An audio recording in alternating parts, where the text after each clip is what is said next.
Куллил муъминина, айт муъмин ерлерге, яғни біздерге, муъмин ерлерге айт, яғудду мин абсарихим, көздеріне бөтен нәрсе көрінген кезде, арам бөтен нәрсе көрінген кезде түсірсін дейді көздерін.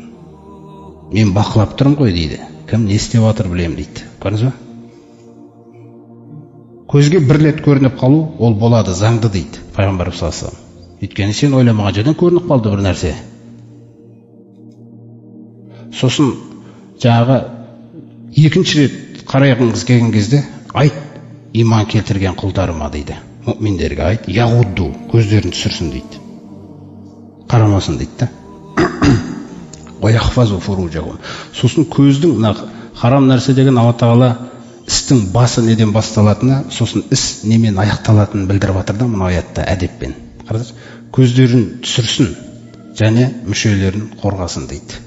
Көзбен мүшені байланыстырып жатыр да, көз сақталмаса мүшеге маза болмайды. Қараңыз, мүше оны не растап тынады, не әйтеуір оны сондай нәрсе ол. Не тоқтап тынады Алла Тағаланың рахымымен. Сонда жаңа көз Алла Тағала күшті сол жаққа жасап отыр ғой. Көзің тыйып жүр дейді. Көзіңді тыйсын деп айт иман келтірген құлдарыма, және ұятты мүшелерін сақтасын дейді. Неге бұлай айтып отырмын дейді Алла Тағала? Залика аскалахум, өйткені сендердің тақуалықтарыңның, имандарыңның сақталуына ең таза жол сол дейді. Егер оны істемесеңдер, жаңағы айтқанымды сақтай алмайсыңдар дейді онда. Неге? Өйткені мен білем дейді. Неге мен бұлай айтып отырмын дейді. Неге бұлай айтып отырмын дейді. Көздеріңді тыйыңдар, жаңағы мүшелеріңді тыйыңдар, көздеріңді жаңағы төмен түсіріңдер деп. Өйткені инналлаха хабирун бима яснаун. Өйткені Аллах Тағала біледі бұл мұъминдердің не істеп жүргенін дейді. Көрдіңіз бе? Тәрбиелегім келеді дейді мен. Қимаймын дейді оны басқа нәрсеге. Сол үшін көзіңді тыйшы деп жатырмын дейді. Алла Тағала сізге махаббат қаласа, сосын сол махаббатта сізді өзі қалағандай көргісі келеді. Көзіңіз жаңағыдай бір нәрсе көрінген кезде, ол Алла Тағаланың сынағы ол. Одан құтылмайсың.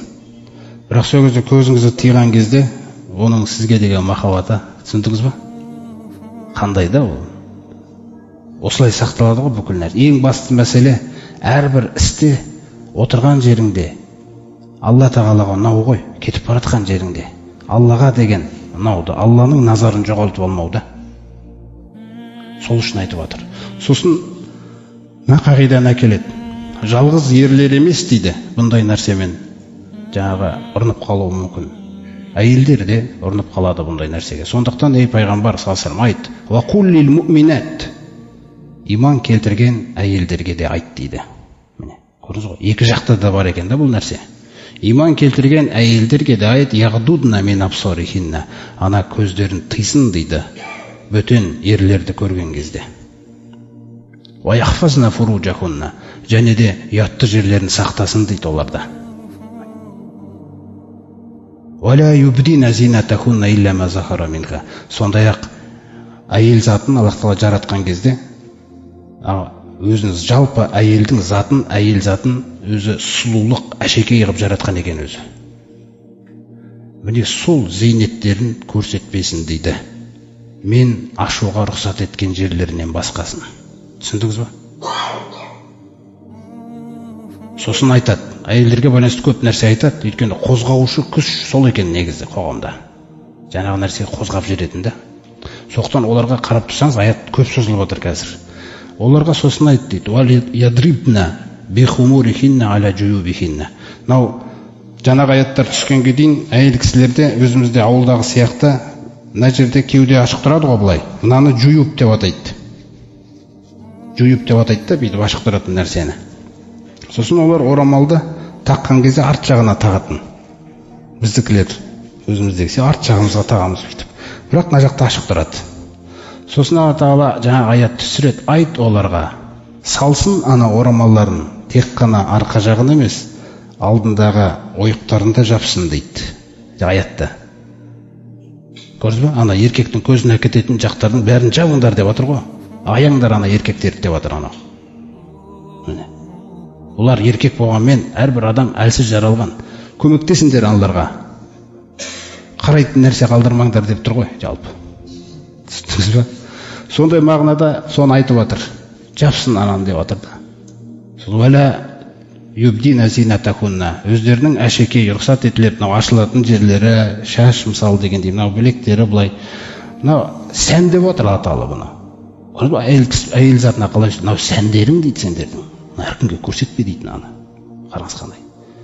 Бұны көрсетіңдер тек қана иллали буғулатихинна, күйеулеріңе, ау абайи буғулатихинна, күйеулеріңнің жаңағы өздеріңнің әкелеріңе, немесе жаңағы абайи буғулатихинна, күйеулерің қайнаталарыңа, ау абнаихинна, балаларың көре берсін бұл түрлеріңде, ау абнай ихванихинна, жаңағы бауырларыңның балалары көре берсін, аға інілеріңнің, ау бани ахаватихинна, жаңағы әпке сіңлілеріңнің балалары көре берсін.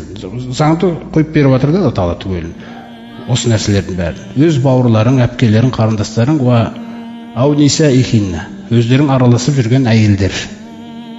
Дін жолында жаңағыда өздерінің туысқан әйелдерінің арасында ашыла берсін дейді. Ау иттифлиллазина лам ясхару аля аурати ниса. Сондай-ақ әуреттің не екенін танымайтын баланың көзінше де бола береді дейді. Аятта түгел нәрсені реттеп берген. Сосын бір нәрсені тағы баяндайды. Үстіңгі орамалдан бір келді, ана орамалда омырауларындағы нелерін жапсын деді ғой. Сөйтіп ол былай болып кетті да. Түсіндіңіз ба? Одан кейін айтады: "Вала ядрибна би арджулихин", ана аяқтарымен ұрмасын дейді жүрген кезде. Ана аяқтар деген о кездерде колокольчик болатын. Түсіндіңіз ба? Қазір сондай бір аяқ киім жүрген кезде денеңіздің қозғайтын. Солай қозғап жүреді. Ол қозғалуды не дейді Алла Тағала? Әдеппен сөйлеп жатыр. Аяқтарымен ұрмасын, лию'лама, білініп қалу үшін анау жерде тұрған еркектерге. Қараңыздар.